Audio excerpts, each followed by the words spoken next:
What is one thing you hate about Big Fours or you hate about your jobs?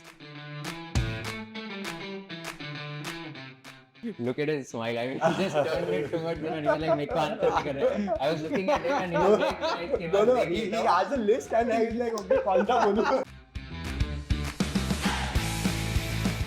In terms of what you may not like is at times you may not like the long working hours because it might just be very constant. What is the, I think that's closer to what's done. But yeah, I think 17, 18 hours I've done. But yeah, I've slept. And I'll come back the next day.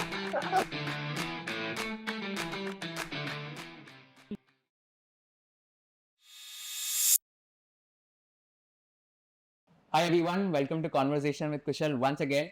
Today it's going to be a super fun, super amazing podcast for anyone who wants to get into Big Four, understand what it feels like to work at a Big Four company. And apart from that, we'll also discuss everything right from salary structure, hierarchies, how does a typical day look like to work in a Big Four, and most importantly, if you are someone who wants to get into a Big Four, what preparations you need to do. So I have with me Ashish, Bhushan, and Jamin. So thank you so much guys for accepting my invitation. It's an honor to host you today. Thanks a lot, Kushal. Thanks for having me. Glad to be here. Perfect, guys. So let's start off with a quick round of introduction of the three of you. Maybe we can start one by one from here itself, and then we can take this forward. Yeah. So, hi everyone, my name is Ashish and I work into the transaction tax team at EY.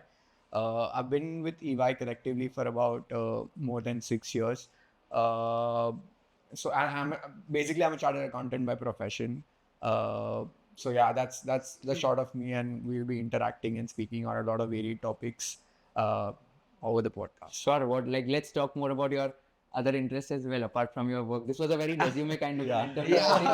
That what you like doing, what are you doing? But yeah, apart from this, So, tell me some. Maybe let me change my question. Tell me something which is not there in your resume. okay, something is not there in my resume is that I'm a scuba diving enthusiast. Wow. I'm an advanced open water certified diver, and I love scuba diving. That's something that I wanna pursue over the next couple of years as much as I can because it's what I really love and like to do, or would like to do better. Awesome. Bhushan. Yeah. So great introduction, Ashish. So I'm also a chartered accountant. Me 2014 pass out. I've been in this industry for about 8 years now. Initially was working with EY as part of their assurance team, and for last 7.5 years, I've been associated with PwC, working in the corporate finance investment banking industry. Apart from work, I usually like to stay, fit. I like to, go to gym or go to cult and keep myself fit or play cricket, etc. I also love doing treks. So I've done 2 Himalayan treks. One Kedarkanta, which is quite famous, and the other one is Rupin Pass, which is like 15,500 feet. So I love doing all of that. And let's interact more as we move along. Perfect. Maybe after this, I'll ask you a question. What is the impact of all these extracurriculars on your job and in your CV? Absolutely. Cool. Sure. Jamin. So, hi, I'm Jamin Mehta, born and raised in Mumbai, a chartered accountant. I've done my BCom from NM College. Post qualification, I went into a mid-size CA firm because I didn't want to commit to either audit or tax. So after 1 year, I realized that audit and tax is not for me. You're same like me here. You and I didn't like audit and tax. Yeah, so fortunately for me, I think from second year of articleship, I got to work into advisory. So I got exposure to M&A advisory, FDD, which kind of opened doors for me post qualification in May to Haribhakti. Okay, so I was there for about a year in the FDD team. After that, I switched to KPMG within a year. So I've been here for about 8 years now. I was part of the industrial team for the initial 3-year period, and then there was a leadership change where new head of CF came in. So then basically we have constituted a new team over here who focus only on large scale IB transactions, $1 billion plus transactions in mergers and acquisitions. So I've been part of that team for about 5+ years now, and I typically look at the TMT sector. Outside of work, avid follower of cricket. I also do trekking. I've done like 2 Himalayan treks, and then also Did you guys do it together by any chance? No, I've been two separate ones. Okay. But yeah, and also, very interested in reading and having conversations about emerging technology and love traveling. Wow, that's amazing. Yeah. That's very amazing. Just I'm astonished by the fact that you got into advisory in your second year of articleship. Correct. Usually, with what I've realized or I've spoken to a lot of my friends, they don't get into advisory or these kind of cream roles in their articleship. Like I have done it in GST and auditing, and like a lot of my friends have done it in either auditing and taxation. Yeah. So, how was it possible for you to get into an advisory? And if someone wants to do articleship in these kind of domains, what would you advise them? Right. So, Big Fours typically do not take, advisory roles. They do not take advisory articles. Okay. So if you want to get into advisory, it has to be post qualification. So that's one option of getting into advisory. But what you can do is typically mid-market firms, they also have decent advisory business. So I know for a fact, like, when I was working in Haribhakti, there were articles with me who were in valuations department, from year one. So, one of my personal reasons of coming into this podcast is basically, letting the audience know that, for at least for CAs, there's this big domain. It's a bit challenging, but it's still out there, for people to explore apart from audit and tax. And maybe we can talk about, this advisory piece more in detail. Sure. Next. No, perfect. That helps. Maybe let's talk more about your experience in terms of all the big four. So we have one from EY, from PwC, and KPMG. So maybe Ashish, we can begin with you. So how is your work profile and how was your career trajectory like in the last 5 to 7 years of working in a big four? And if you can just help us understand that. Yeah, sure. So I've been with EVA, and in terms of the hierarchy, maybe I can just give everyone a quick idea on how the hierarchy runs across Big Fours, and maybe of course you guys can chime in. So how it works is that you start off as a consultant, then you move to, or an associate, and then there's a senior consultant and a senior associate. Then there's manager, senior manager, director, and partner. That's generally how the hierarchy runs. So I started off my career as a consultant in EY. Then I was in EY for about 2 years, and I had aspirations of doing my master's. So I decided to take a break, and I was applying for entrance exams and applying to colleges. And at the same time, I was also working in my family business and freelance consulting. Thereafter, I mean, it didn't really work out in a way that I expected it to be. And I always loved what I was doing. So I was already working, when I quit, I was working with the M&A tax team, and the work's really interesting. It's very different from what you would usually do in a tax role. So I was really liking it. So I decided to get back to ENY, and I joined there back as a consultant. And ever since then, I've moved roles from a consultant to a senior consultant to a manager.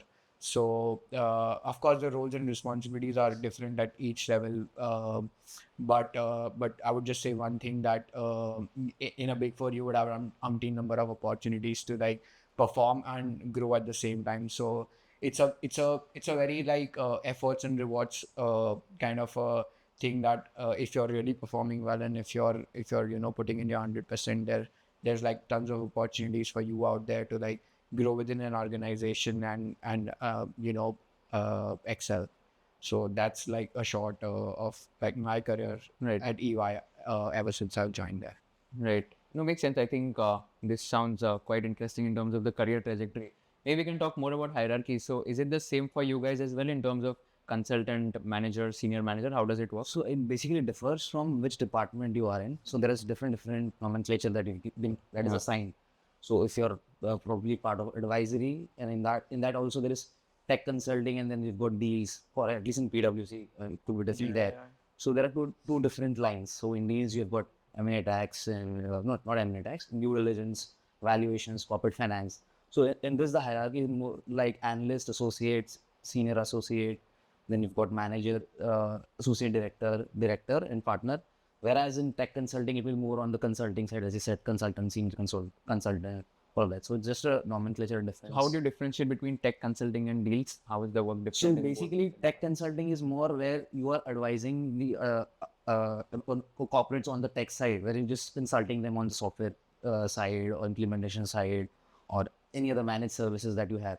Whereas in deals, you're more focused towards strategy. That is, either you're helping them with any part of the deal. So it could be either diligence, or it could be the typical corporate finance role where you run a deal, or you're selling a company, or you're raising funds, or it could be, before you identify a particular target, you need to understand what's the market, which are the companies that are available. So that's market scoping. That's done by deal strategy.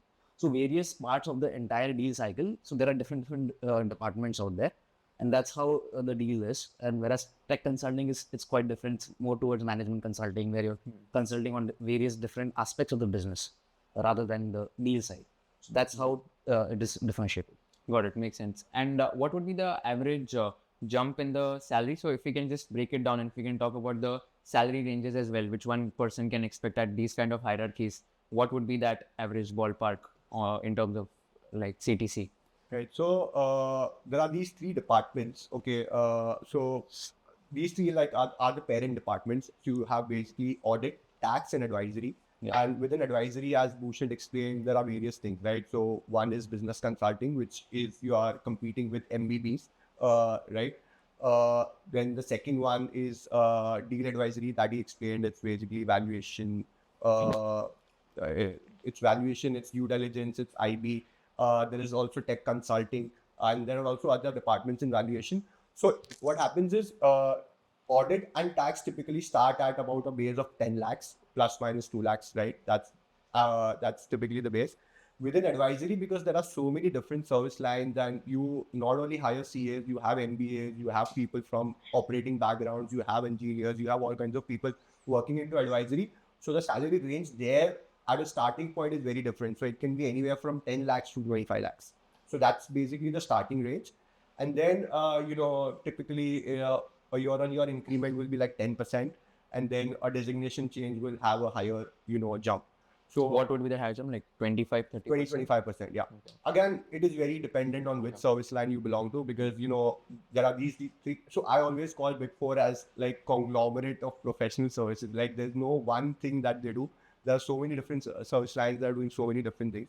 So a partner will be typically at a crore plus, and then everyone is like in the middle somewhere. Yeah. So a typical increment is 10%. A designation jump will be 20-25%. And what is the frequency of the designation jump? How Right. many- So while talking with hierarchy, just to make it very simple, we have two associate designations. Okay, and people can call it consultant or senior or whatever. We have two associate designation, two manager designations, two director designations, and then you have like a partner designation. So each of these two designations, typically you spend about 2 years each. Okay. So right, so it's two designations, 2 years each. So it's 4 plus 4 plus 4, and that's how you get to a partner in about 12 years. Wow. So towards the later half, if you are a director, it can take some more time. So like typically 12 to 15 years is somewhere, is a sweet spot for becoming a partner if you start at the bottom. Got it. Makes sense. And in terms of, let's say now you spoke about the salary, you also spoke about the frequency of, let's say 4 plus 4 plus 4 years in order to become a partner there. Yeah. Now let's talk from someone's lens who is about to join as an article, and once that articleship experience of 3 years is done, then they switch into like a full-time role. So just one quick question here is that people also try to understand that how does this 3 years of articleship in a Big Four help them in order to get early promotions in the corporate job? So is it like that if I'm doing articleship from Big Four, I'll be preferred as compared to someone who's doing in a mid-sized firm, or how does that usually happen?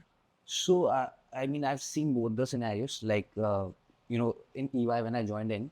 So at that point of time, the situation was if you've done articleship from either a large CA firm or Big Fours, then you were given maybe associate 2 or some There's sort a of 1 year level. advantage. Yeah. As a year similar. Somebody from like maybe I'm not trying to typecast something of those sort, but if you've done it from maybe a small firm or some other firm, then probably they were given like a 1 level below for 6 months, and then you become at par. So basically they feel that at least you need 6 months for you to understand the system, etc. And then after 6 months you become at par, and then obviously how you perform thereafter is how you grow. Got So it. that's what I've seen at least EY when I joined in initially.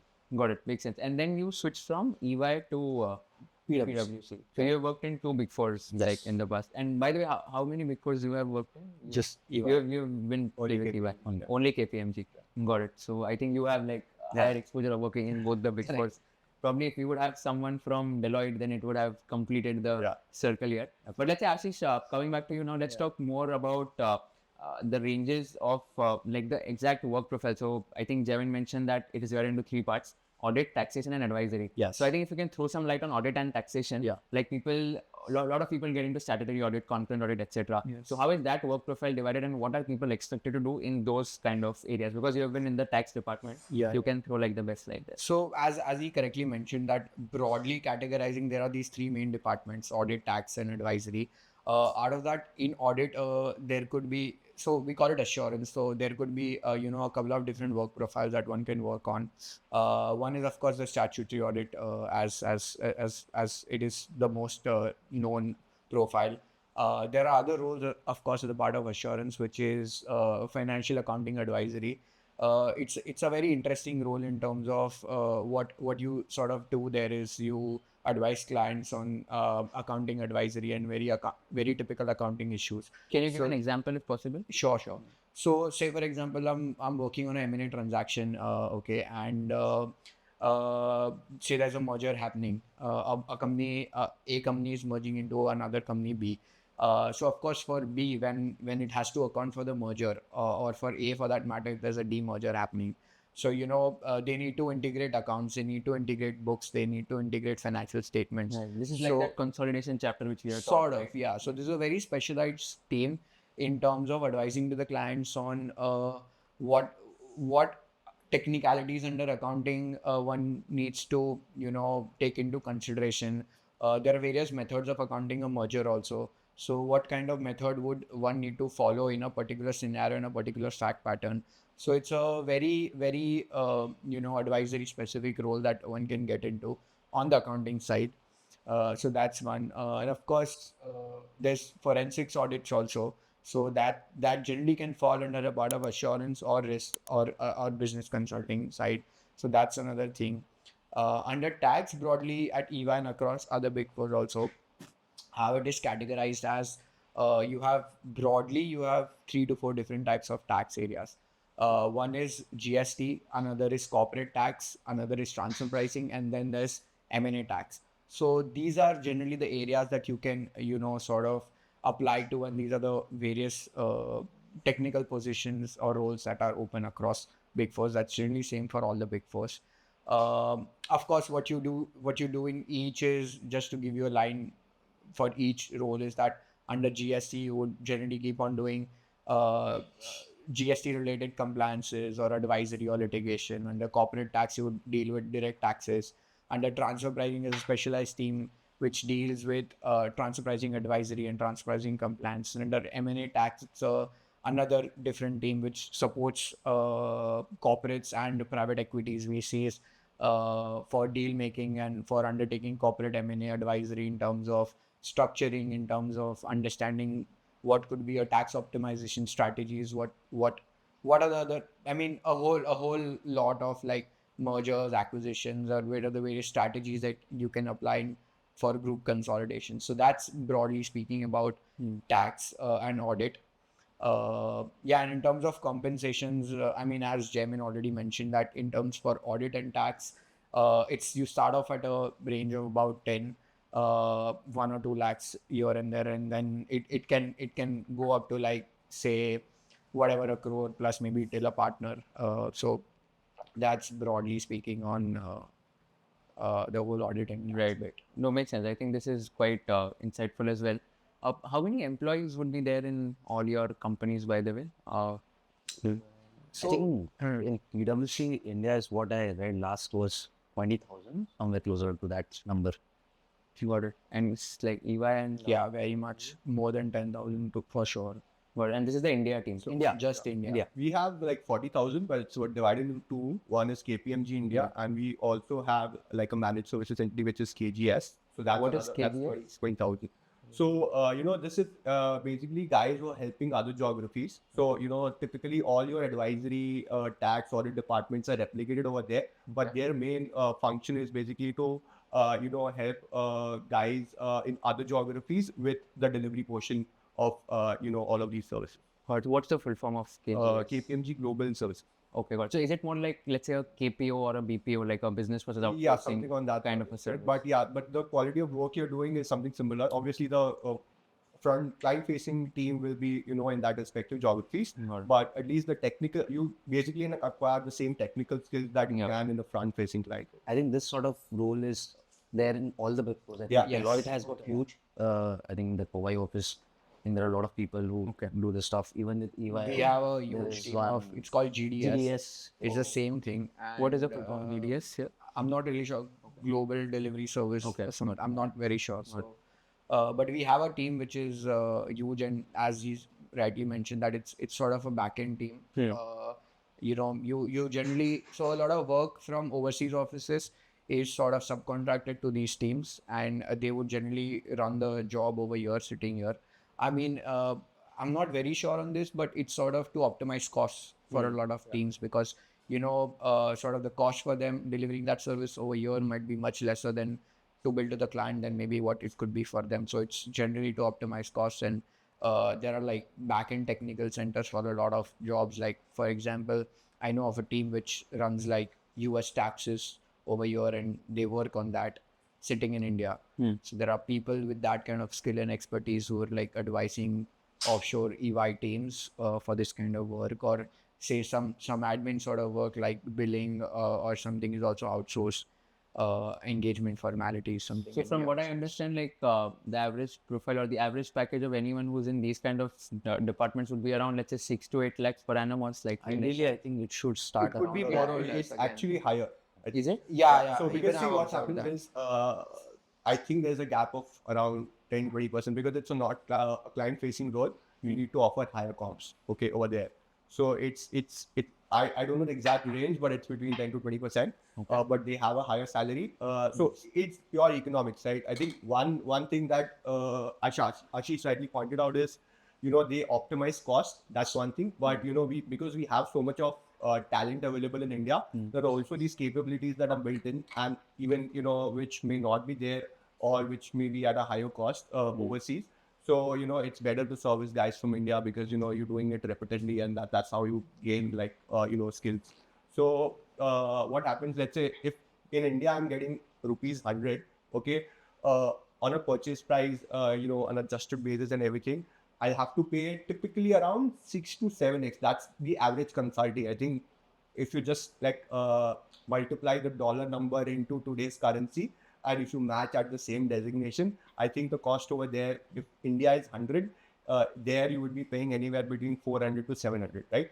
So let's say if they can save that cost and they pay 120, they are at a profit, and they can also at the same time absorb more talent. Like they will have openings. Otherwise, there's no incentive for you will always work for KPMG, and maybe you'll not work for the other Makes sense. entity. So they typically So- offer some sort of. So what would be the qualification or profile of these people who are working It in is these very kind- similar to the KPMG. Okay, so like mostly CAs or Yeah. CFAs or like finance professionals.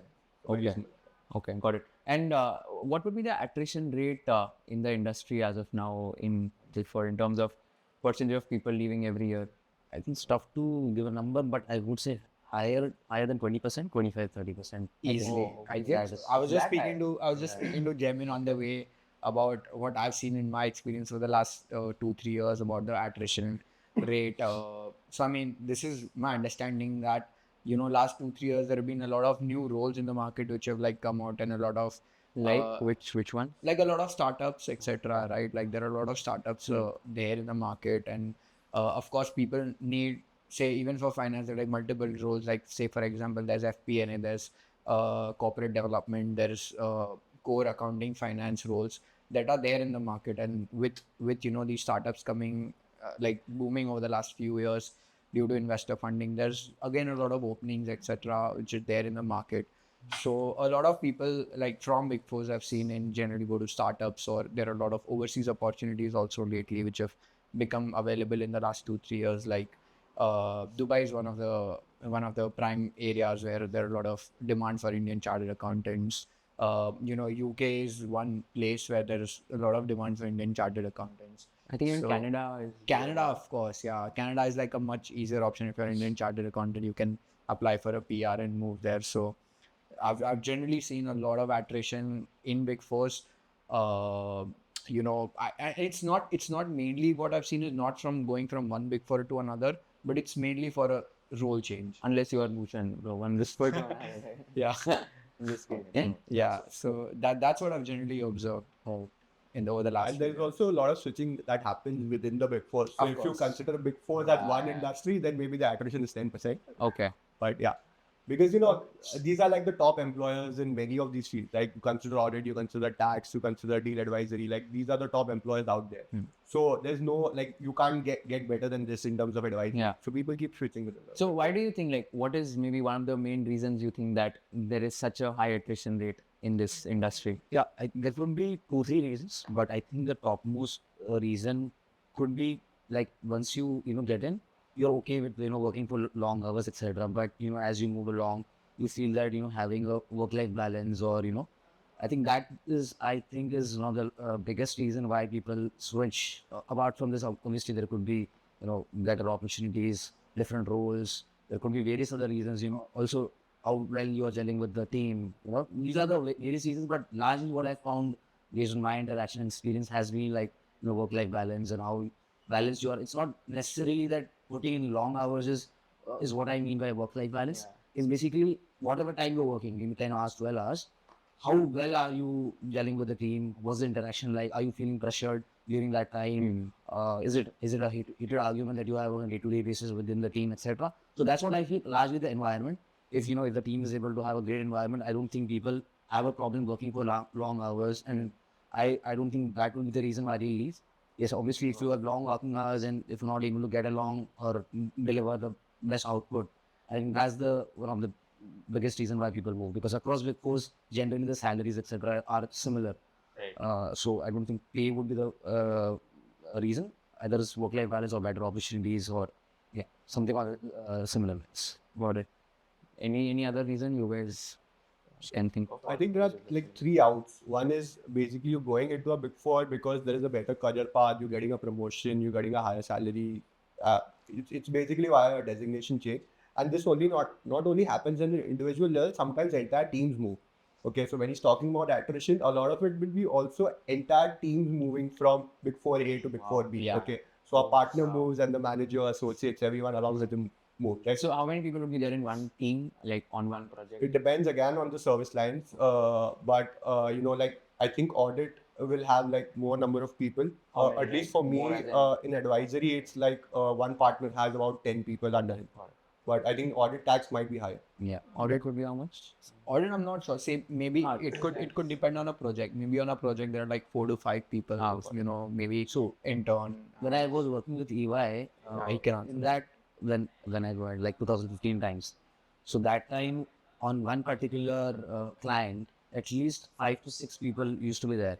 So under a partner, there could be multiple directors, and then there could be multiple managers, and then so on one client you have 4 to 5 people staff. So a partner could be typically working on at least 6-7 audit clients. So under a partner, there could be a huge team in auditing. But as you rightly mentioned, in advisory or in consulting or in corporate finance, there are not more than 10 people, or sometimes it could be 5-6 as well. Because on one particular deal, you're working, there's hardly 3 people working on that. So yeah, that's how typically it is. And how many partners would be there in every Big Four in India? Like that number, really how much? I mean, that would be difficult to give, but at least for these, there are 500 plus partners. What are you saying? 500? Yeah, around 400. Oh wow. 500 in India. It's just PwC deal. Yeah. These closer to maybe around that is what. That includes deal stacks also. Everything. Okay. Like FDD deal stacks. Everything. Okay. Yeah. I mean, I'm sure the numbers could run into hundreds even for For a like lot of you guys. PwC partners. Yeah. At like 40,000, I think even if we consider a 1:15 or 1:10 ratio, I mean, then you can judge me. Makes sense. Yeah. It's not 1:, I think we have to consider 1:10. There are 1,000 plus partners at least. On a base of 40,000 people, I think there are 1,000 plus partners at least. So these in partners KPMG. would be having what, like a profit share is what I assume, right? Like in So the end. there are two structures. Based on, because you obviously don't have that deep level of knowledge, but based on my limited interaction with partners, there are two structures. So once you become a partner, you are an option. Either you become a salaried partner, or you are given an option where you can invest in the firm, and then you get a share on it. Profit share. And how much share and exactly that is also that you will get to know at the later stage. But these are the two typical sort of opportunities that you get at a partner. Got it. So it would be a mixture of both salary plus like a certain percent of profit. So how the payments are made is also different in both the scenarios. If you're a salaried partner, you'll get completely like any other employee, but it's just that your salary will be higher. Yeah. But when you're a partner who's investing in the firm, then I think you draw some funds basis what you feel that you want to draw, and then at the end of the year, it's it's how much you've performed, etc., how much you've drawn, and those sort of calculations. Yeah, because I just sometimes fail to understand, like, if there are 1,000 partners, as you're saying, let's say, or if there are 500 partners, like the profit share would be very minuscule in the sense that there are so many partners. So That's why I'm trying. how it happens is basically, let's say if you are a non-profit sharing partner, so then you have a typical fixed salary plus X percentage bonus. But if you're a profit sharing partner, you get a higher chunk of the revenue that you bring into the firm. Yeah. It's Okay, very so- specific to right, what kind of targets you have or what kind of So apart revenues you're from generating. what you're drawing, at the end of the day, you also get profits. When you're bringing in the business at that point of time, you draw something, right? That's one. And apart from that, at the end of the year, how much your segment has performed or overall the firm has performed, you get a profit over and above. So let's say if I'm a partner, I'm bringing a revenue of 100, then I'll get a profit share out of that. There'll be some deductions. Just for our example, let's take it 25%. Okay, so that 25% is mine. Okay, the 75 rupees go into a common pool. Okay, then there's these payments that coming out of salary and everything. So you pay all of that. And let's say if there's still a pool of 10%, 10 rupees that's left, that gets distributed. So that is my contribution to the common pool. And similarly, you will have contributions from other partners towards the common pool, and then that again gets distributed. Got it. Makes sense. Now I think I get it, like in terms of how much the partners would be making. Coming back to your topic, I think Bhushan, you mentioned about the reason of attrition rate being the longer working hours as well. I think which is also a common case in investment banking, private equity, management, consulting, venture capital, etc. So, and I think we've also got a hot topic this week to discuss about the 70-hour work week, which was spoken in the media as well. So, wanted to understand from the three of you in terms of how does the working hours look like a typical day? How would it look like in terms of number of working hours? How it has reduced or increased in the last 10 years for someone who's just beginning? How will it look like? And whether that is a cause of concern for people or not. Correct. I think it's a very valid question. If you work in Big Four, typically you'll be working 10 to 12 hours. Obviously, it depends on which team you're working with, what kind of work is going on at that point of time. It could go up to 14, 15 hours, or it could be 6, 7 hours as well, depending on how the work situation is. But what I have observed, at least, after I've grown and to become an associate director with PwC, starting from an associate, that if you keep the environment good, if you keep interacting with your team members well, if you give them clear instructions, what they're supposed to do and what is the output that you're expecting out of them. At that point of time, my observation has been that people don't bother about working long hours. They feel that they're contributing something, they're applying their mind, and there is good environment, there's good interaction. At that point of time, you feel that you're passionate about the work and you're doing well, the day is going well. So you're not really bothered about 12 hours, 14 hours. But if you create an environment when there is a lot of emails going around, you are, for every small thing, you are marking the partner and creating a situation where it becomes difficult for an associate to, deliver what they would want to, because they're now under pressure. And that point of time, I think that is where they feel that, the environment is stressful, the working hours are long, etc. And hence they feel that, they like to move out. And that's where I feel that I think 70 hours is not something that is wrong, is what I feel. I think people can, depending on what their thought process is, it could be less or more. I don't disagree with them.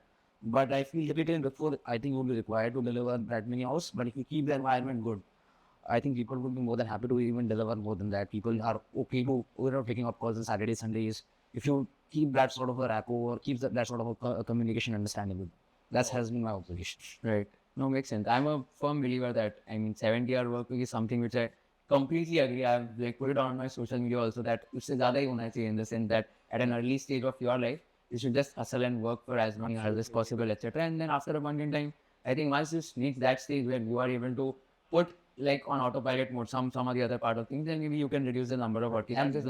And when we say 70 hours, it does not necessarily mean that you're working on laptop for 70 hours. Yeah, exactly. It's basically you're interacting with some other guy, you're talking about business with some other guy. That's a very valid. And that's where I think 70 hours come in. It's not necessarily you sit on a desk for 70 hours. Correct. Absolutely. And that is where I feel that, if you create that environment where even an associate is thinking about getting business into the firm.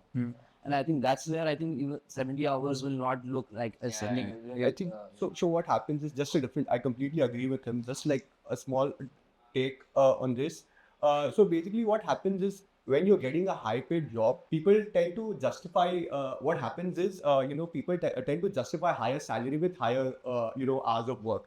Okay, so in that process, a lot of work gets manufactured, right? So that is where, if you might be working for 10 hours, 12 hours, 14 hours, but the quality of work that you do might be completely different, right? So just to give you an example, like I'll take like IB as, a base case.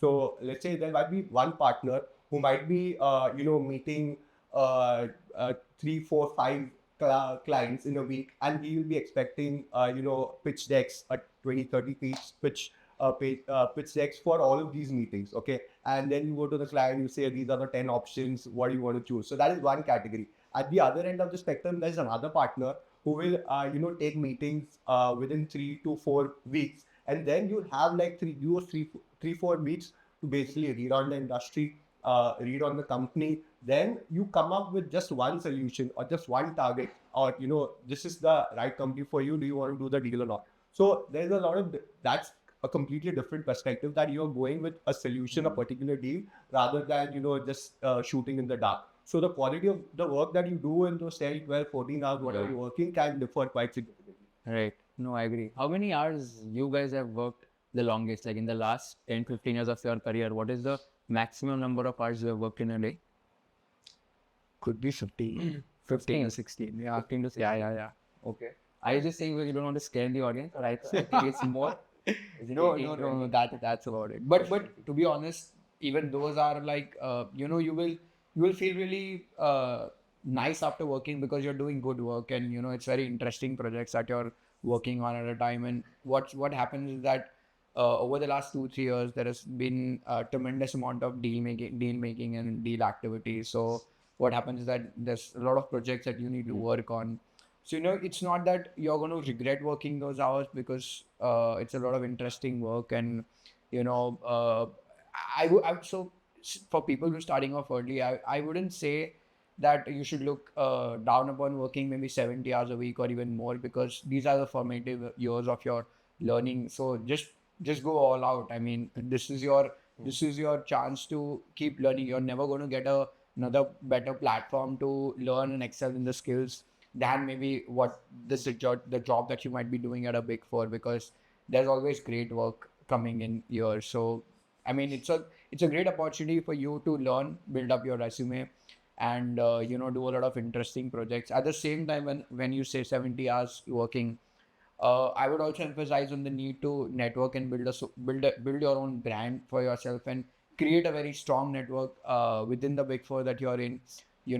Invest consciously a lot of time in knowing people from different service lines, from different other profiles or the jobs that are happening in Big Four. A good network is a very strong thing to have as you grow and excel in your in your career, not just in a Big Four but across. I'm sure it can help you maybe get into another job, get in a different profile, or maybe you never know, if you're dealing with someone after 10 years, maybe he's moving on the client side, it can also fetch you with revenue. So I would really emphasize, along with the work that you're doing, spend those 70 hours also on networking and building a brand for yourself. That's really important. Yeah. No, I completely agree. When you also said, Bhushan, I think you should define your work in the sense that what is work for you is something that needs a clear definition. So, for example, today, let's say if we are doing this podcast, right? Yeah. Although it's not a direct work for us in the immediate short-term result, but we never know that how can we be of help to each other in the near future, etc. So, although it's not work as of now, but let's say if something comes up or something happens in the future, which will be like a work in the future. Correct. So, this is like a starting relationship, like a starting way to establish that. So, I think defining work is something which is very important. And like work, I completely resonate with that. Like just sitting in front of a laptop, researching or doing something is not work. When networking with someone, understanding something from them. Correct. That is something which would also be work as far as that you're getting some benefit out of it. So that is something which I can resonate with. And yeah, Just coming back to that question, how many hours you work? So like, this was again during a deal closure. Okay, so I came in the morning at around 8 or 9 a.m. Okay, came in the morning to the office. Okay, and then I left the office next day 7 p.m. That's my 7 longest, p.m. 7 p.m. So the What are you so saying? so people had come to office and left for the second day as well. 24 hours, right? Yeah. No, not So 24 hours, I think. So it's 24 plus hours, right? 24 plus 12. So Okay, 36. my God, 9 a.m. to 7 p.m. the next day. Yeah, so people my had come God. to office and also left for the Left. second day. And you still there. But yeah, we were still there, so that's only happened once. But yeah, I think that was So fine you would because have this slept- was during our deal close. You would have slept for about 2-3 So days. we were actually and then working again- not. I Yeah, on after the that. desk, maybe, yeah, but yeah. My God. So how do you like, is there an efficiency? I mean, if you're not sleeping for an entire night, how do you stay efficient?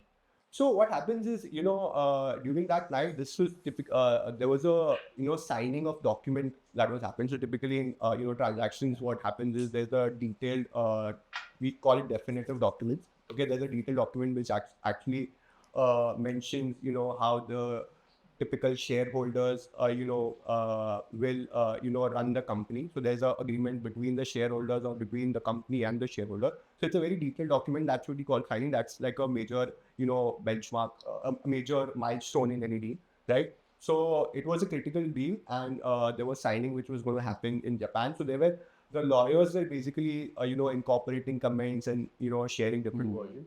So while there is some version that the lawyers are editing, then you can basically sleep those off or whatever. And when there is a new version coming in, then you'll have to again review and see if the clauses that are incorporated are proper or not. So it was on and off, but it's part of the deal. That's Right. you're so excited that that deal is going to get signed because that is one of the major milestones in IB.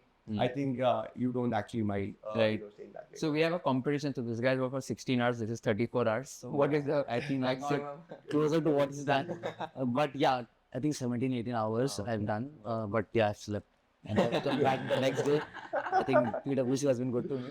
So in that sense. So yeah, 17, 18 hours during these closures, as you mentioned. We have to work sometimes. But yeah, normally we haven't seen this situation. It's 12, 14 hours is generally what we manage. As you are an associate, you might have to maybe put in 16 hours or something more, a little bit more.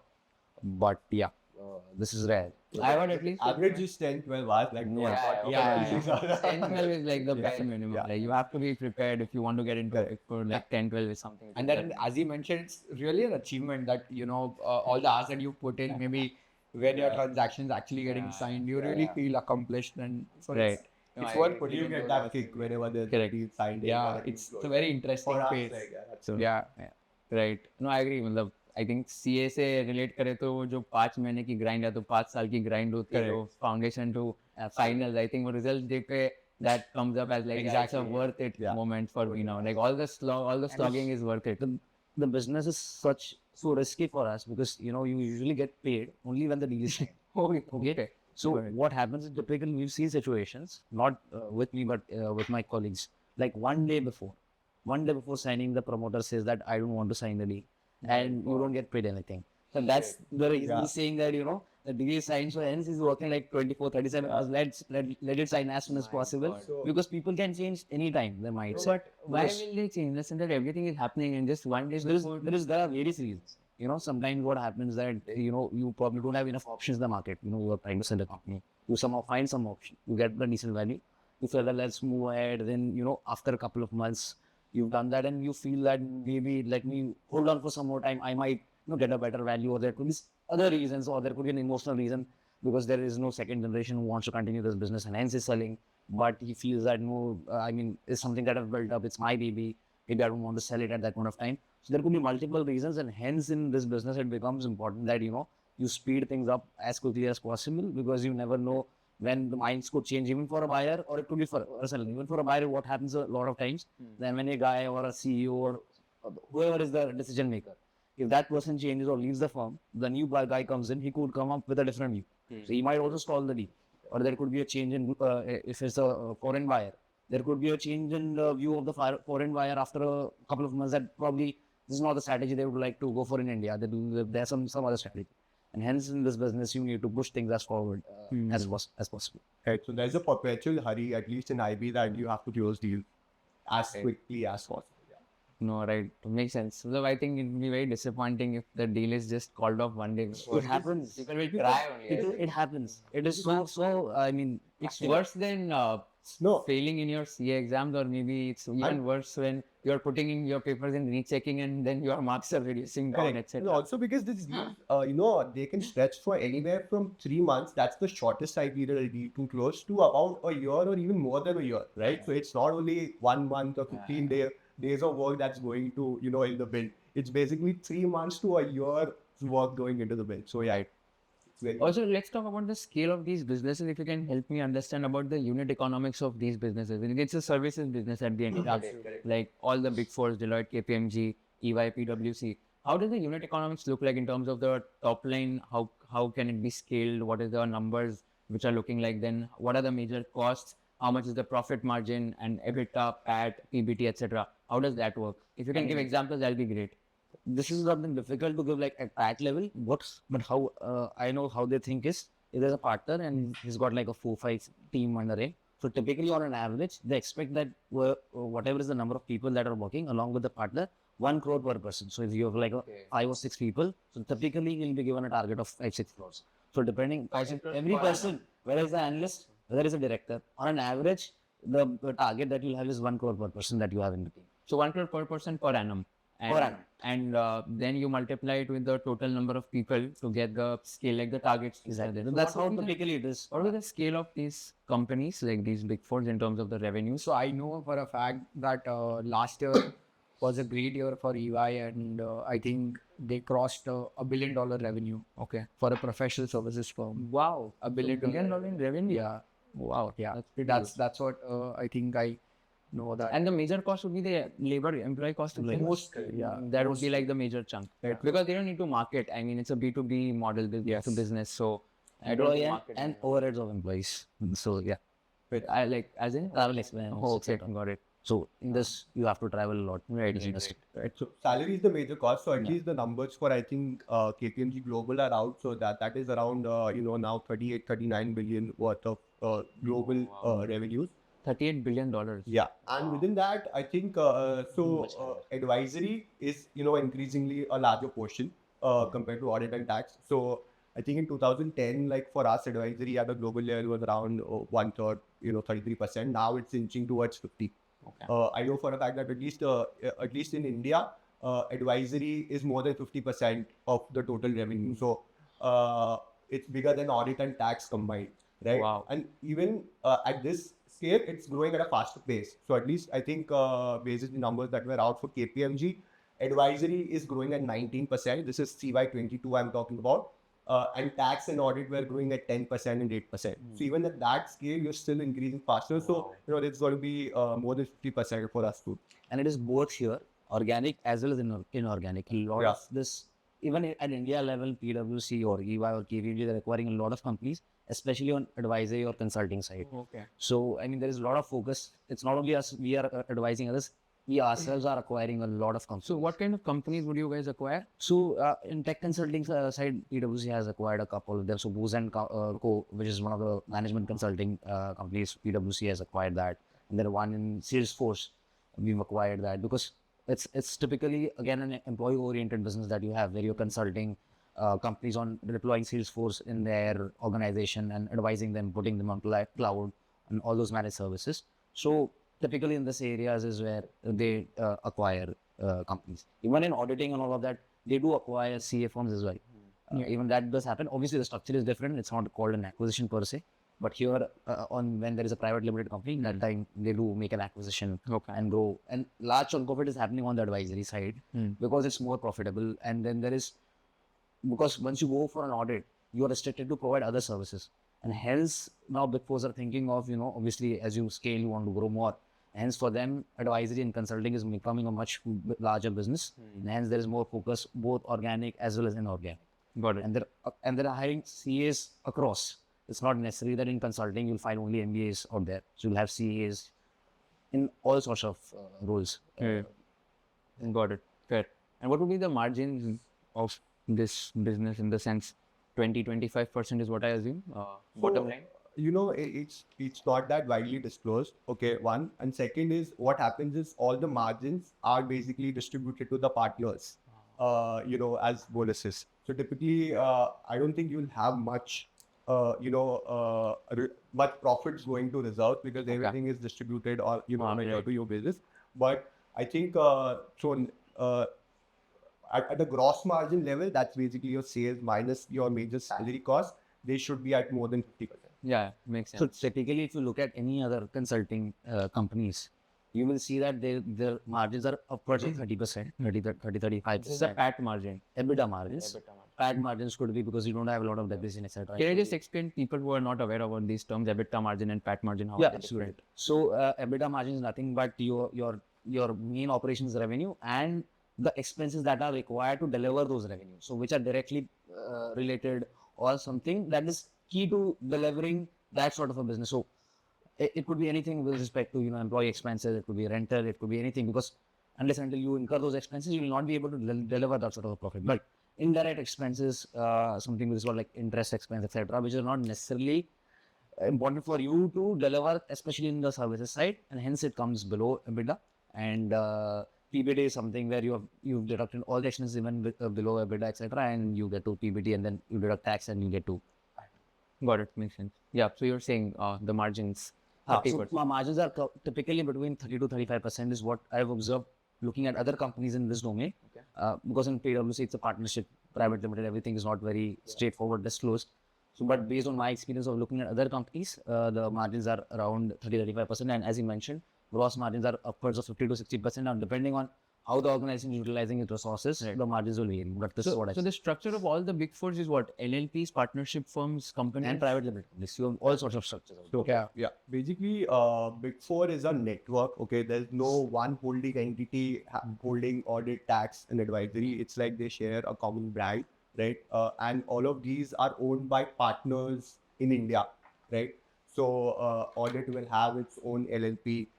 Advisory business can be under a partnership company or it can be also, under a limited liability partnership, right? So there are various ways and means, but they want like fold into one single holding company.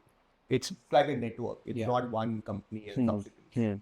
So even though you're a network, but you operate individually a lot as well. But at the same time, you seek each other's help, either in terms of getting know-how or reaching out to the other countries, etc., or etc. At the same time, you have your own. So like PwC India has got a subsidiary in Bangladesh. So it's India that has set up a subsidiary in Bangladesh, not PwC global level. Okay. So you have that individual level. At the same time, you are well connected with other networks as well. Yeah, I think Deloitte, I think I was reading somewhere. So it's an LLP, no? Deloitte Touche, like they mentioned. Yeah, so that is an LLP. typically in audit, you will see partnership firms because that's what it is in India. So a company cannot audit.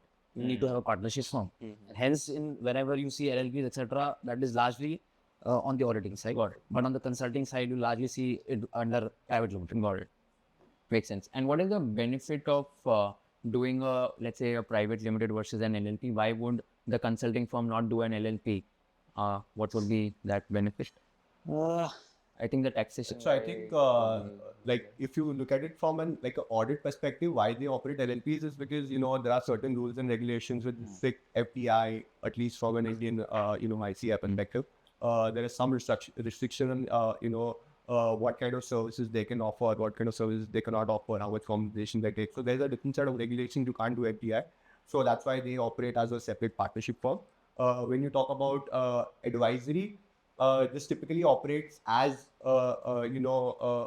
it can operate as a partnership also. It can operate as a company also. But if you're operating as a company, it's generally easier to raise funds from your overseas entities, or if you want to, let's say, if you scale one portion, one service line, just scales up, and you want an external investor in this. So then, for that structuring purposes, it's better to have a private limited company than a limited liability partnership. Right. So you cannot raise capital in an LLP. From a taxation perspective and from an FDI perspective, it's better to have a company than a partnership. Right. So if you sort of envision your company to be sold off or have an external investment, as he said, private limited company is a better option. But generally what happens is that, as they said, that it's a network driven firm, right? So when it's an LLP, it's much easier to sort of get on board a new partner maybe than a private limited company, which is sort of a little bit more complex in terms of like determining his share or giving him a particular percentage of the stake of the company.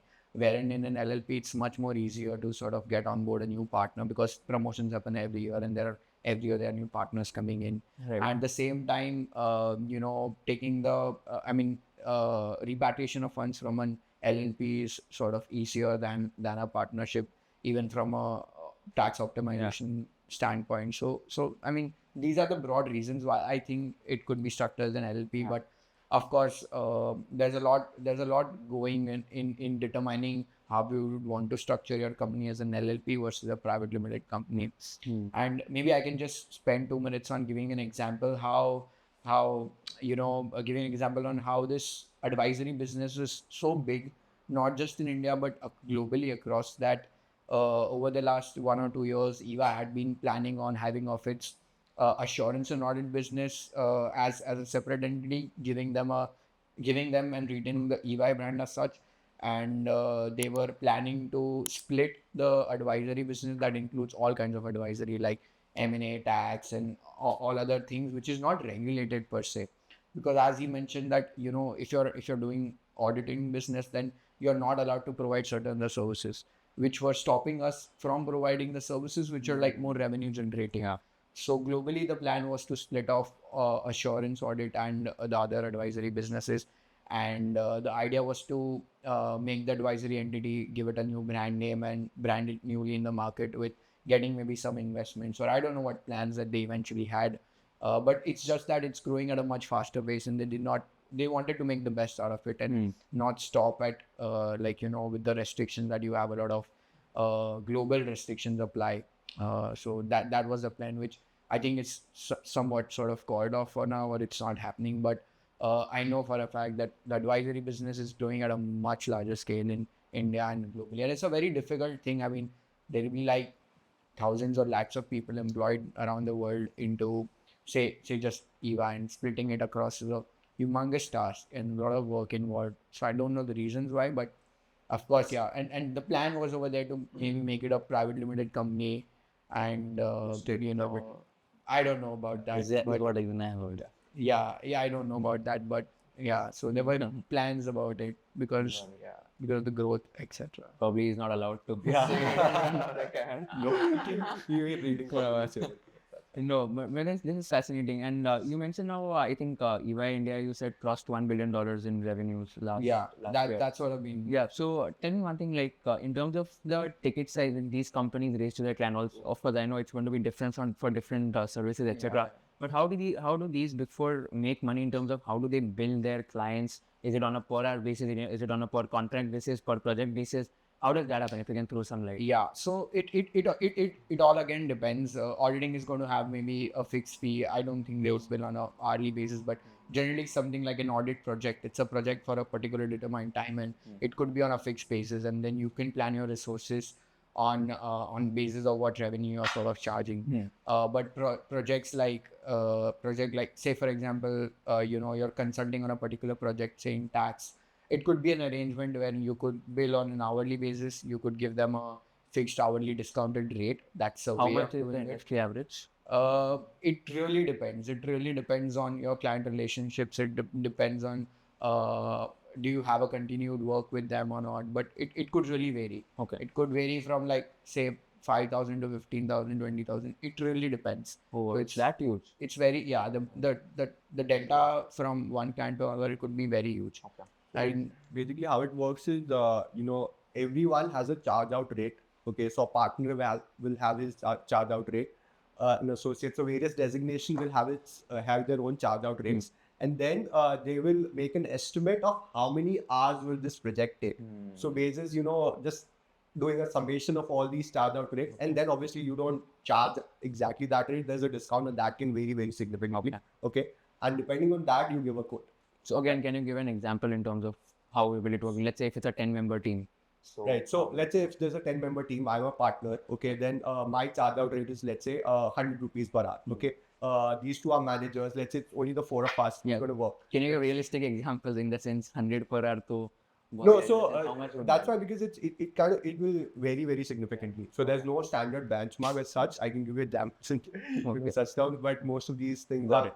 one confidential, and second, like people won't quote what's the charge out rate. Got They just give you the final number. But what I'm trying to understand is like one client in per like in every year, how much that client is built. In the sense that I asked these questions to my friends who are working in BCG and Bain as well, and they mentioned that again there are two types of contracts there in consulting, management consulting, where one is on outcome basis. Okay, अगर इतना revenue इधर से इतना बढ़ाया तो उसका certain percentage which is like 25 to 30% उनको जाएगा plus a fixed fee amount which is there. So on an average they charge around 2 crores to 3 crores per client, और वो होता है like it's a project of 6 months, 4 to 6 months, which is where there is a team which is plot in that case. So I'm trying to understand how much is that number for a big four, and how is that increasing over a period of time.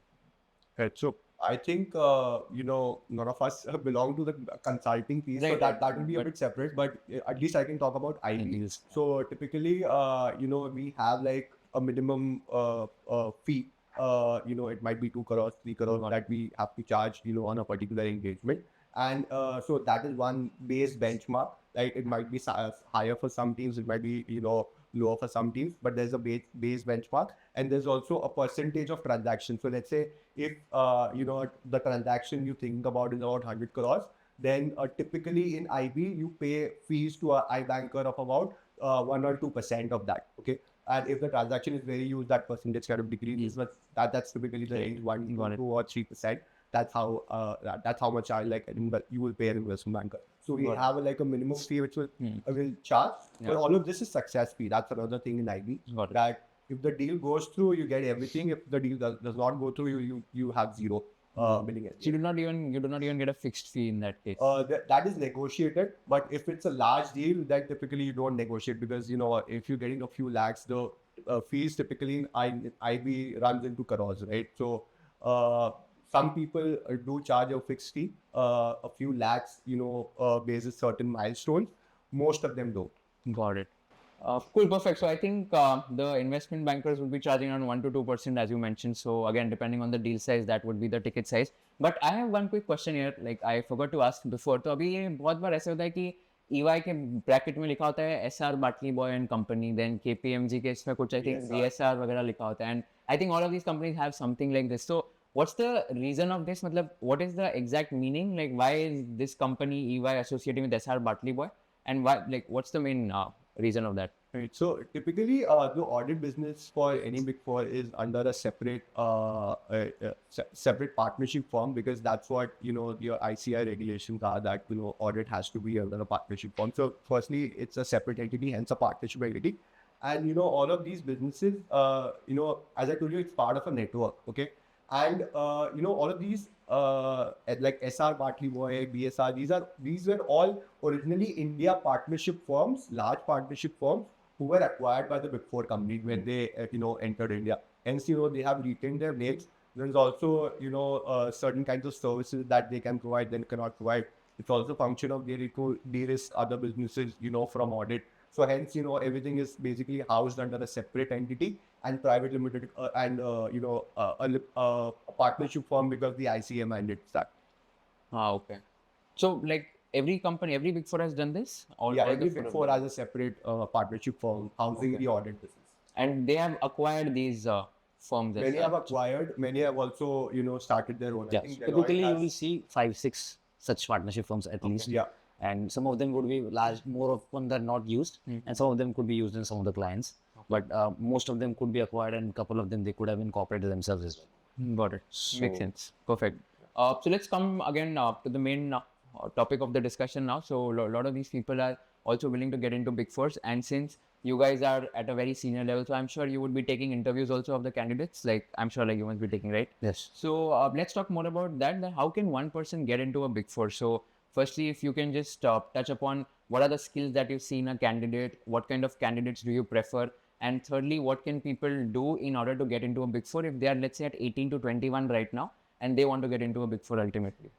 Correct. Any? So basically, typically in Big Four, what I have observed is that you need to have that first is your communication, that how well you are communicating because the kind of clients you generally tend to work with are typically Fortune 500 clients of India, or large clients.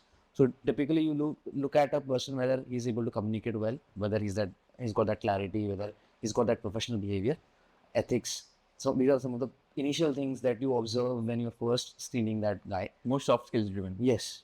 And then obviously you look at the other aspects of technical skills, fundamental skills, etc., depending on which line of service you are into. And third is the adaptability of that guy, whether he can adapt to different situations, whether you feel that, whether he'll be able to work under pressure, because there will be situations where you'll be put under pressure, whether during his articleship experience or internship experience, has he gone down some sort of a pressure situations, and is he open to work under those situations or not? So typically, these are a couple of things that you look at, while you are initially observing a person. Obviously, when depending on the kind of candidates you have, you'll have higher and higher standards. But these are the initial basic screens that you'll look at while looking at a person from a hiring perspective. Is what I'm. Got it. And any specific hard skills you would focus on? Technical skills? Technical skills, again, it depends on the line of service you are into. So typically, see, you have to talk about auditing and taxation, then you need to be really strong in your accounting standards and basic taxation stuff, etc. And apart from that, they'll also test you a bit of case studies as well. You'll be given certain sort of case studies and something which is different from what you do, and then they'll try and see if you're able to give some sort of a response to that sort of a case study, which is a little different. That's what I've observed while I was interviewing with PwC. They gave me a case study, and that was like quite different than what I would have expected at an associate level. And if you respond well, and then they feel that you'll be able to, because typically in an IB or in any other work, you will find some or the other work profile which is different from what you normally do. And hence, if you're able to give a response to those sort of a situation, it is a signal that this guy can adapt to different situations and can work on a different sort of a profile or whatever has been given to him. And that's a observation that you have. I think so. Like, let's say if you want to get into Big Four, step one for me is, basically just do a check on what options do you have. So, what happens is, because let's say most of your, audience would be CA. So when you're giving a typical attempt, okay, because the pass percentage is so low, people start planning for what to do in the next attempt rather than planning for what you will do if you pass. Okay, so once you pass, you're at that stage that you're running helpless skelter as in where to go. Okay, so you start from there, as in once you've given your attempt, just give it a thought that you can also pass, and basically then where do you want to work. Okay, so that's one. So even in Big Fours, there are, like we talked about this in detail. There are these three different departments, and then within advisory, within tax, within audit, there are multiple options. So what happens with me is when people circulate resumes, they just say I was enter finance. Now there are like 15 service lines working in finance. So you need to really do a better job on figuring out what kind of service lines are actually there within Big Fours and where you want to be. And you can do this by reaching out to people in those service lines. Speaking to your friends. Like there are a lot of people who actually work in Big Four. You can be either your friend or a friend of friend. I don't think you need to go further than that. You'll find someone or the other, if you're a CA student, who will be working in a Big Four. So that's one. And then let's say if you want to finally apply, okay, in the Big Four, then I think I follow like these this three stages in a priority order. For me, first thing will be apply via a person who is already working with that team. So let's say if I'm working in IB and someone wants to join KPMG IB, at least I would find a guy who is working into KPMG IB. If that doesn't work, then maybe, because what happens is if let's say they reach out via me, two advantages. One is they can regularly follow up as in what's happening with their CV that's there, and I can also serve as a buddy, okay, for a person who is joining the Big Four, because formally Big Fours don't provide buddies at the other MBB students do, so they can also help on interview preparation, right? So that's the first preference. Second, if you don't basically come across a guy within the same department in at least the same firm, and then if not that, then the third priority is basically everyone has their own job employment portals that are running. You can directly apply on that. So and then the interview portion, I think Bhushan covered it very well in terms of the hard skills and the soft skills. So Ismail, if you can just touch upon more in terms of what questions you were asked in your interviews, how did you tackle them? That will be very interesting to hear. So maybe I can maybe just add on to what they've said and then come on to the question that you raised. One very important thing, as Jaimin mentioned, is for you to be aware and knowing of the profile that you're applying to. I mean, you have to be very well exercised and thorough with what profile you're applying to, what is the role, what do the people in that particular team do. So, in my past experience, I've seen people who are applying for, say, a M&A tax role. They're really not aware of what's a routine like. And in today's time, it's very essential to know what you're going to be doing. That just shows how passionate you are about a particular role, or that just shows your general awareness.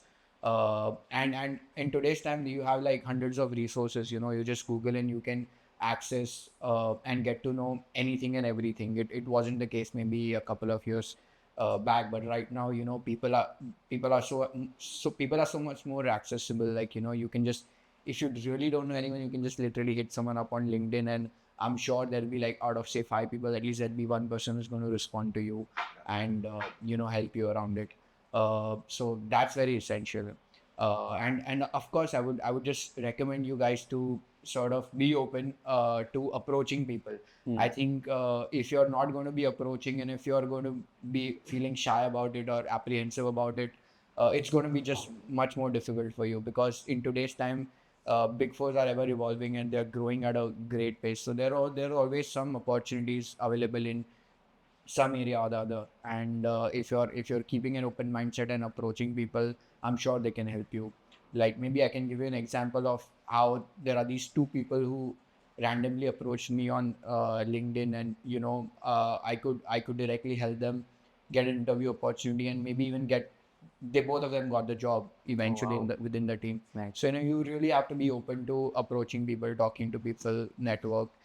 I mean, you don't have to be shy about it. So I would say that, if you don't have a good network or a connect established, go on LinkedIn or talk to people. I'm sure there's someone willing there to help you out. Yeah.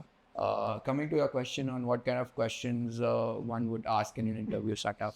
So the first thing you would ask is, of course, running through the resume and understanding what's the past experience they have.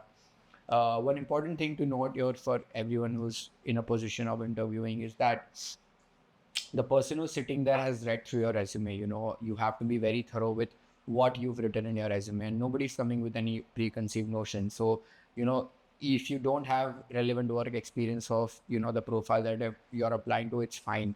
But you should be very technically, I wouldn't say you need to be 100%, but you just need to know your basics right in terms of the technical acumen, because the work that a professional services organization is doing is very technical knowledge based. So you need to be at least basic thorough with some concepts and formulas, and then, of course, when you're on the job, it's always again an ever learning and evolving process. So be very thorough with your technical skills to begin with. Be very clear in your communication, and yeah, that's broadly about it. No, I'm trying to ask what kind of questions you are asked in your interview. Oh, by in the my recruiter, interview. Yeah, and yeah. how did you tackle them? How did you answer them? Yeah, okay. So again, the first thing is a very resume based and skill based. A very resume based question. So you have to be clear about what your background is, what have you done in the past, and also at the same time you have to be very assertive in terms of making the recruiter understand why you're looking for this role, and what value you're going to be adding to the team if you're recruited. So that's the very start, and I think you should create a very good first impression, because that confidence will all show through the hour of your interview, and really help the recruiter gain confidence in your candidature. That's one. Second is, of course, I was asked some questions based on my technical skills. I did not have a prior tax experience when I was working in my internship. But you have to make sure that you have at least some basic concepts that are essential for that role, and you have to know the role very well. So you have to answer questions with respect to some concepts in tax that are like, say, for example, what could be the due dates, what what is a withholding tax and how do you file it in terms of an M&A? What is a merger acquisition? What is a deal? How is a deal different than a merger consolidation? You know, some very basic concepts like. So you had answers to all these questions when you were giving the interview? No, so not so. I started off my role as a corp tax person, and within a year I moved to the M&A tax team, and during that moment also I had another interview done, and that time it was much easier for me because I had friends in M&A and I could speak to them and access to knowing how do things work. So that's a separate scenario, but I'm talking about in general when I'm generally taking interviews for people, they always have answers to what is expected out of their role, at least the ones that we eventually shortlist. So Is there that's any not specific question you guys ask, like which you want some, in terms of soft skills specifically, like is there any specific question you ask a candidate to see how good they are in terms of their candidature, or just testing some integrity or testing some discipline otherwise? Is there anything? in terms of maybe it could be like getting them to draft a short email given a particular scenario that can really help you understand. Very practical oriented. Yeah, because that's the basic job of of any consultant is. So that could sort of give you an idea of his communication skills and how well he's in drafting, because drafting also forms a great part of any job. So that's something. Yeah. Makes sense. Anything you guys do specifically to test? So typically what I have seen that at least when I was interviewing, so they'll check on various aspects of the business lines. So starting from first, they'll ask you if you're applying for investment banking, what is investment banking? First, you have to be very clear about whatever role you're doing, if you are able to answer that or not. That is something that you should know first. Second, they'll move on to, what sort of work you've done in the past, as is mentioned. So you need to know whatever you've done. It need not be necessarily investment banking or taxation or whatever, you've done in the past. You need to know what you've done well, because they'll test you at some level, because that will give them a signal that, at least whatever job is given to you, you are able to perform in that. So you need to know whatever you've done. So that's the second thing that they'll test on. Third thing they'll test on is your fundamentals, depending on which role you are into. Tax, first they'll check on tax, and for finance, they'll have finance related queries. So that is third part, that is on the fundamental side. And then they'll test you on any particular industry. So that will give them a sense whether you're able to understand an industry or not. So you need to know any particular industry well, if you are able to give them a view that, your analysis about how the industry is looking like, where it is moving, what are the key players, and why do you think, they are doing some sort of a decision or strategy is being implemented. So you need to know one industry really well. And then typically last thing that they test on is case study. That will give them a view about what kind of presentation skills you have, whether you can make model or not. So depending on your department, they'll test, there will be some sort of a case study which will give them a so that's the typical way of the testing and candidate. And obviously soft skill will be understood through how the interview is going. How many rounds of interviews typically happen? Typically there will be three to four rounds, but sometimes it could be 2 rounds as well, depending on which level you are being hired. So if you're an associate, there could be multiple interviews. But if you're coming at the manager level, then there could be lesser interviews, because we'll be having senior people will be interviewing directly. But at an associate level, typically a manager would start interviewing from, then there could be a director or an associate director, and then there could be a partner. So 3 rounds for an associate at least. And then as you move up, the rounds could be lesser. And one round would be of 30-45 minutes, I assume. No, at least an hour, depending on how the interesting the candidate Stressful. is. 1 hour. Yes. So you guys also take interviews for an hour, is it? Yeah, and it also depends on the candidate. Sometimes the candidate is such that he likes talking. So then you have to listen to him more than. And it really depends on until what time you're getting clarity of or confidence in that particular person. Like, if he's fumbling in the start, but then he's sort of like, he's balancing and he's getting better, then maybe you give him a chance and try to understand. Do you guys So what grill happens is- a lot? Like, Within do you the guys grill the candidates? Yeah, that happens. So what happens is typically within the first 15 minutes, you know if you're going to take Yes. a candidate or not. And then the next 45 minutes is just validating, Yes. if you're going to actually. But if it's a no in the first 15 minutes, then Yeah, No, it's no, a- but, Yeah, it does you have happen.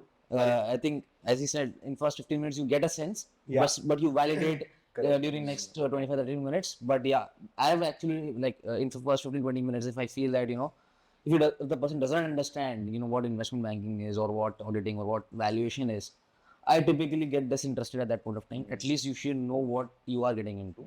And then after 15-20 minutes, I'll just ask you what you have any questions for me or not.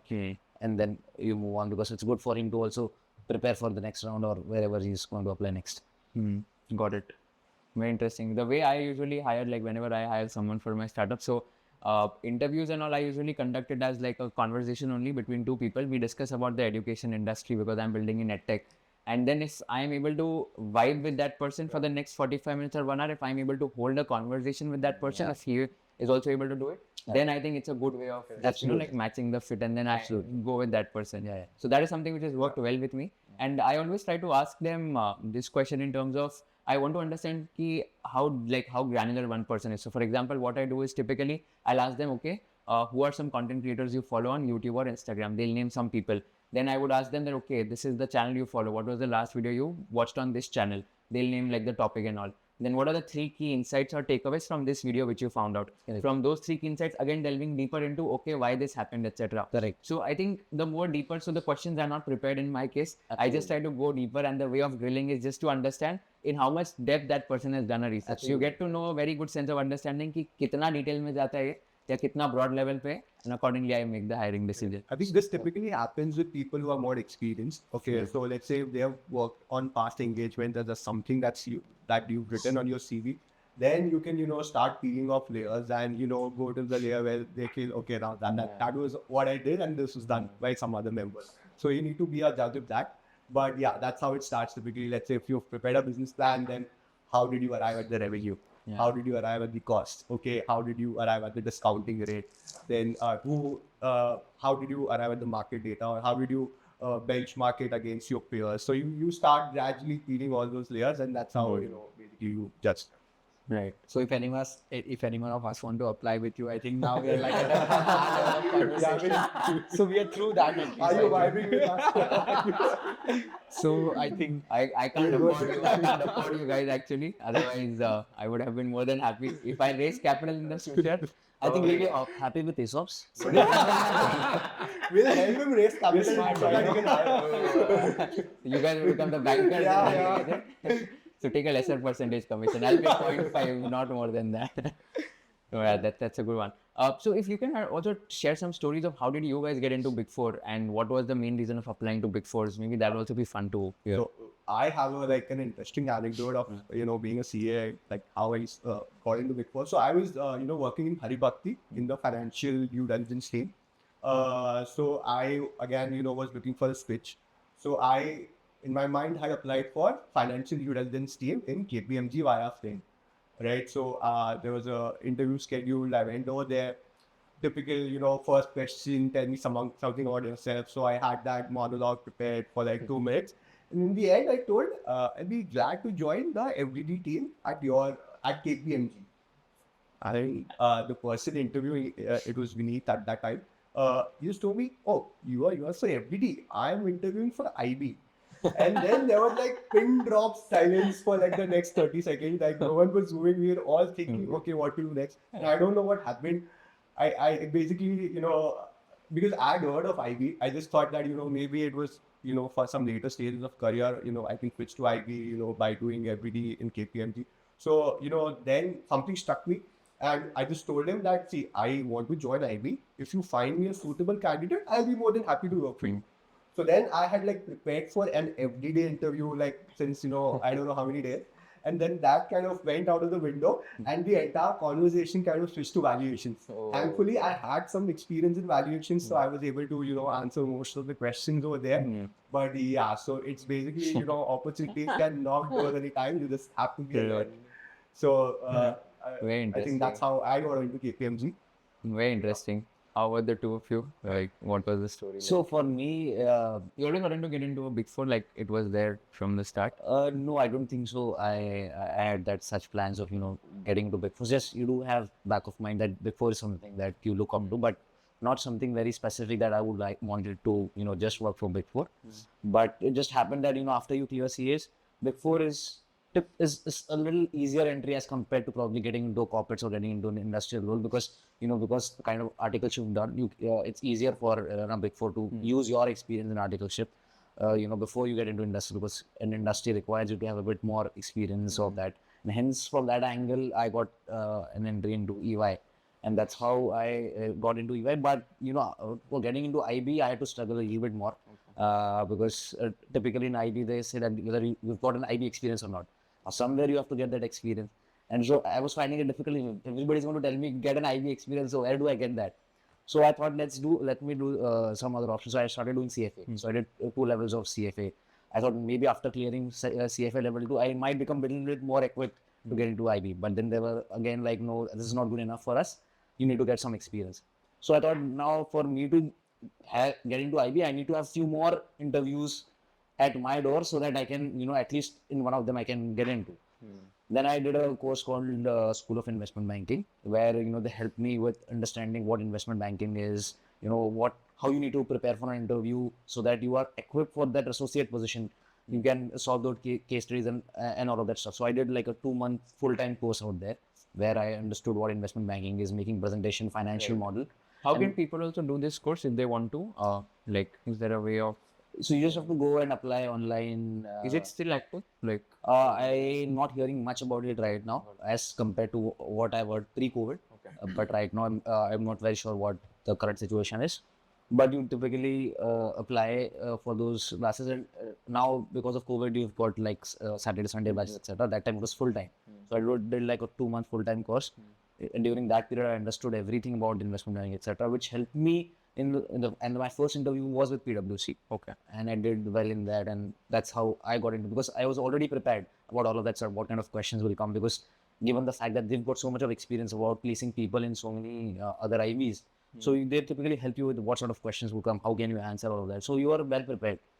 Obviously during the interview you'll have some or the other interviews, but at least back of the mind you are much well prepared as compared to if you have done that course. Right. So that's how I got into IB. That's what my Are there Online any? or offline? it was completely offline. Which one? The School of Investment Banking? Yes. Yeah, I think we score 2 months offline course. Yes. So usually they train about all the topics on finance, Correct. and then try to place candidates. Yeah. That's the model. I'm not too sure if it is operational now. The last Correct. time I heard that it got shut down after COVID, but Mustn't. again, I don't know if it's operational. Are there any international opportunities also which you guys get if you're working in Big Fours, etc.? So it does happen. So in investment banking, it is rare because it's a small team first of all, and it's where the demand is high and supply is more and demand is less, and hence becomes difficult for somebody from India to go abroad and do second. But it has happened in PwC. One of the guys who was working in India in the corporate finance role, he was given a 2-year role with Germany, PwC saved Germany, so he's going to work there for 2 years, and then he's going to come back. But you will see this more often in consulting side. You will see a lot of people going abroad and switching from India and going. And apart from that, not only moving internally, you have options to move externally as well. If you worked with PwC India, it becomes easier to apply to PwC Middle East or PwC UK or PwC Canada because you work with PwC. So it's not only internal avenues that are open for you. Even you can apply externally and get into the PwC. The other part. And anything in audit and taxation? Very much. Yeah, very much. So, even in tax, there are like secondment opportunities, or you have like other roles wherein you can go to a particular country that you can apply for and work there for 2 years and come back. So there are a lot of secondment opportunities, and as such, EVA as a place also promotes mobility as a very important function, and they actually promote you to get some global experience and apply for such opportunities, and there are plenty of them. And as he said, of course there are other opportunities wherein you can apply to another country and get a permanent job as well. What happens is that if you have some sort of relevant experience from a Big Four, you're tested on a lot of soft skills that they very well know that you're good at communications, you worked there for a couple of years, so you're very good with a lot of other things which are like standard across countries. And then what comes to play is only your technical acumen, which you can of course build once you're at another country also. So even if you're looking to say move abroad after a couple of years, it could be a good way for you to gain some experience here and then apply to opportunities overseas, because it's sort of a validation that this candidate is a good candidate and he's worked hard and gained great relevant experience and knowledge over here, and the skills could always be helpful for a place that are applying overseas. So it's a great opportunity. And how do people get to know about these opportunities, in the sense that how do you, let's say if someone wants to get into a Big Four again, how do they do that? Do they go on their website, career section, upload resume, reach out on LinkedIn? How do they get to know if there's a vacancy in a Big Four? That's a very slow process, I would say. Applying through a website, as he rightly mentioned, you should generally. I think you can probably see there could be two things. One is that you see, of course, we reach out. Even we put a post on LinkedIn saying that we require so and so many number of people with so and so much experience. So that's one of the ways. So following people who are working in Following Big Four. people or connecting with them who are working in Big Fours.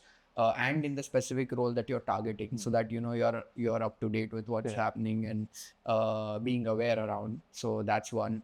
And then of course you can keep applying on the website also. You never know when when the HR is going to scan your resume. It's generally a very slow process, but you never know when the HR is scanning your resume and come. That's how I got a job essentially. Like, I'd sent my resume and I waited for a pretty long time to get a call, but one fine day I got a call that How much time was it? it was 4 to 5 months. My God. Yes. And I was doing something else and I'd applied like long back. But then I sent a gentle reminder to that person that, I've made an application. Is there any relevant opening right now? And luckily there was, and I got a call again that, now we have an opening. And then, yeah, that's how I got it. So typically when, let's say I'm looking out for a candidate, there are like 2-3 means, via which we can hire. So one is like an internal transfer. So we call it IGP, at least in KPMG. So what happens is... What is IGP? It's internal job, Internal job posting. Yeah. So basically what will happen is let's say if I want some guy, and I'm okay with guys in, let's say from audit or tax, then I'll have an IGP that, I'm looking for an analyst or an associate position. Okay. Then the HR will internally circulate this within, KPMG. And if, people are willing to apply in the department. So, I think the base condition is that you need to be into the system for about 6 months. Only then you can apply for IGPs. And then, you talk to your manager, you give there's a whole interview process similar to external candidates. And if that happens, then, they prefer like closing the position internally. So that's one. Second is, basically you tell the HR and there's, a job, a vacancy created, on the job portal on the site. Or, we also employ professionals who basically, go out and seek candidates for us. Got it. And also there's employee referral, by the way. Yeah. So there are emails circulated. If there are some openings, there's a whole list of emails circulated with these are the openings, and you could refer your friends or whoever you know around your network to such positions. So of course, then if you have anyone in mind or if someone approaches you, you always know that maybe there's an opening, and with the way we are, we always know that whether my team needs a resource or not, whether we need people or not. So you anyways, without delaying the process, you would directly put a post on LinkedIn or reach around your network. Do you also get some bonus? Yeah, you always get referral bonus. So how much is that? It varies from the kind of position you refer to. So if it's an associate, it could be ranging from 10-15,000. Yeah. And then it could just double up. Maybe a manager, it could be 20-25,000. And then associate, going up to 50,000. Okay, so it's like a percentage of salary of the person who is Not fixed. really, This is fixed number. That typically works. Say for a fresher, 10 to 20, for a manager, 50 to 1 lakh, depending on the service line, depending on his maybe candidate. But there are certain base conditions, like you need to be in the firm for a specific period. I think Yeah, at least it's 1 year. 6 And months, that same, the other person who is Also needs to employed be also there. needs to be in the firm. Only then you get a bonus at the end of 6 months or 1 year. But coming back to the question, typically a person should assume that there is a vacancy, because in Big Four, typically there is a vacancy. So don't assume that there is not a vacancy. Okay. Have an assumption that there is a vacancy. It may not be possible that his team may have a vacancy, but there could be some other team there could be a vacancy. Yeah, where my colleagues are recruiting in the same teams. Yeah. So have an assumption that there is a vacancy. For sure, there will always be a vacancy in every team. Most teams are perpetually taking interviews because there's also lots of churn that's happening, right? So for most departments it's true. It keeps on rolling. Whenever somebody replies that there is no vacancy, just try and give one more reply to that. If you could refer me to some other team in your department, I think you might. That's very useful. Right. Yeah, very much. So I think you guys know now. I'll put all these 3 LinkedIn handle links in the description box. So you guys know whom to approach for EY, PwC, and KPMG. Deloitte का नहीं है, but Deloitte का भी I think. Approach us, maybe we can. You already have a solid network. Right, absolutely. What are the exit opportunities if anyone gets into a big four? What they can do after? I mean, there are multiple opportunities that you have because Big Four is actually look very good win corporates outside India, etc. So there are multiple exit opportunities. But what I have seen that from Big Four, either you move on to corporates, depending on which sort of role you're into. But you've got corporates, you've got private equities. You can get into a hardcore investment banking firm as well. Depending on what kind of role you're offering, you could get similar role out there, or you could even switch roles. It's because with Big Fours, typical view that a market has that this person can do all sort of work. He has that ability. He has that skill set. He's got what is required for one to deliver the results. So with Big Fours, it becomes really easy for you to have those sorts of opportunities. But again, it's not something which is a 100% rule. You need to have those certain skills built in or try and have those skills developed by the side if you want to. Currently, if you're working in auditing and if you want to move into investment banking or if you want to move into private equity, yes, you will get selected maybe for an interview, but you need to develop those side skills along. What is required for you to do, be successful in private equity or for that particular role. If you can work along with that, I think you will have a lot more exit opportunities out there. So with Big Fours, definitely you will have a lot of opportunities. Just work along with it. Is what I would say. And is it mandatory to do an MBA in order to get into Big Four? Or what are your thoughts? Like, should one do an MBA after getting into a Big Four? Yeah, I Post think graduation. it depends on which service line you're applying to. So there are certain let's say within advisory, typically there's a requirement for MBA.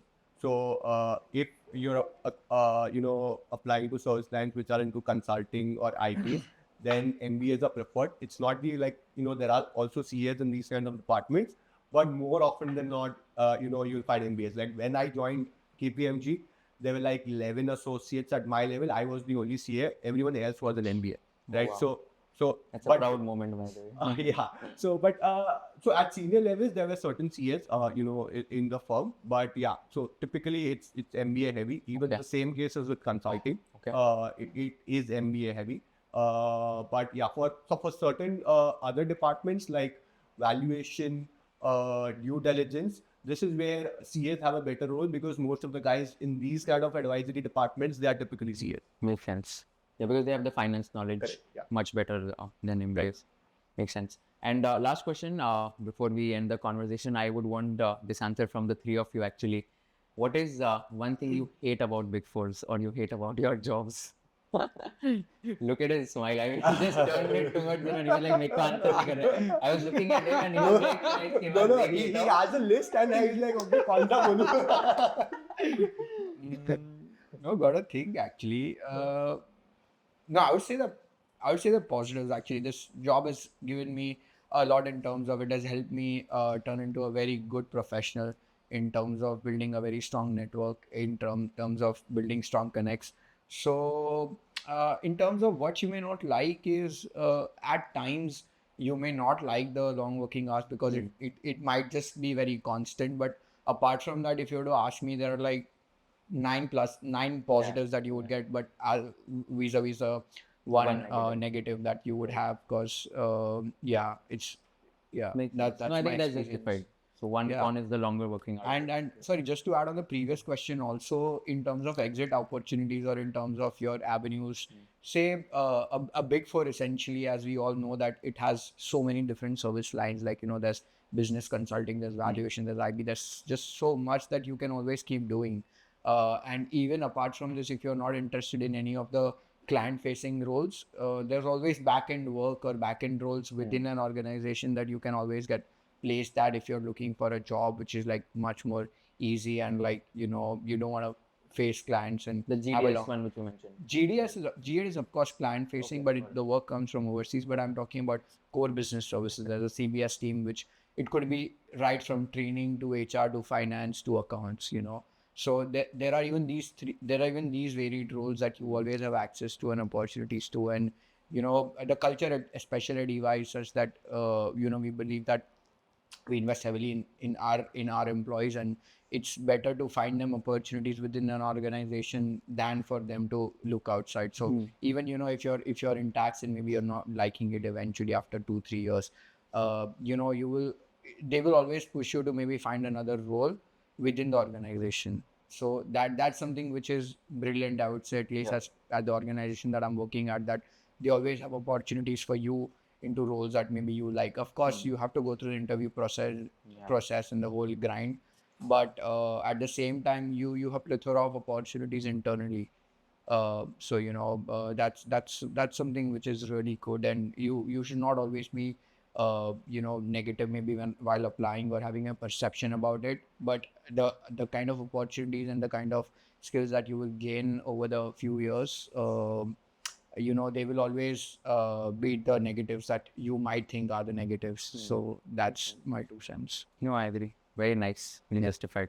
So I think it's covered on the working hour side, etc. But what I would say is what, at least after getting a little higher in the firm, is because you do a lot of audits. So a lot of times, especially in our field, Yeah. a lot of clients get missed out because of the fact that these guys are auditing them, or and hence that you limit your options because of that. And the second thing is, there are a lot of process that you need to follow when you are onboarding a client in Big Four, and that is a little tedious task here, as well as maybe in our firm, because it's a lot of cross-border deals that happen, and if you have to reach out to somebody sitting in probably UK or some other regions, you need to follow all the rules that reach out to the network person, reach out to the partner who knows the first person, and then and as compared to maybe some other IB firms who don't have so many processes and all of that, they'll be able to faster reach out to those companies and have a wider market or wider access.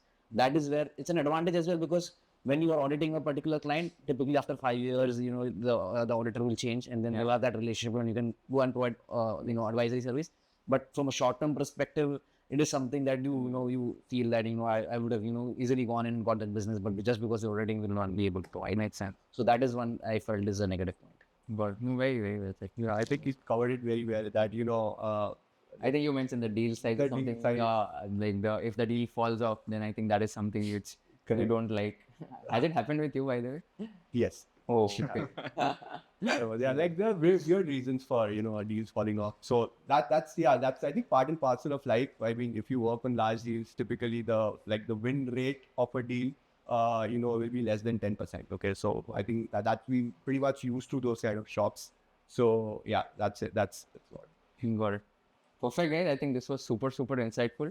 We spoke about a lot of things. I think people would get a lot of knowledge about how to get into Big Four, and so many things which we have discussed. I didn't even prepare in terms of how many questions I had to ask. I just asked a lot of questions. So sorry for the interrogation actually. But thank you so much for doing this. I hope you had a great time as well, and thanks for guiding the audience. It was lovely interacting with you. I know it's a revelation for us as well, what we know about Big Four. So through this interview, we got to know that exactly how we perceive, and it's good to know for these guys as well, how they should. Yeah, so kudos to guys like you. When we were at least starting our journey, there was no material that was available for us. We had to typically go into a role and then figure out if we like this or no, rather than getting some guidance before starting our journey. So I think guys like you. And also, in order to generate so much of content, you would have to at least reach out to 20-30 people. Now here in 1 hour, probably they'll be able to get a lot of information. Right, it's more than an hour, but yeah. But yeah, no, thank you so much once again. Now I know, guys, if I want to get into Big Four, so I know my sources. I just have to apply and send them a message, and hopefully I'll be able to get in. You guys like me. Cool, perfect, guys. Thanks a lot. Thank you. Thanks.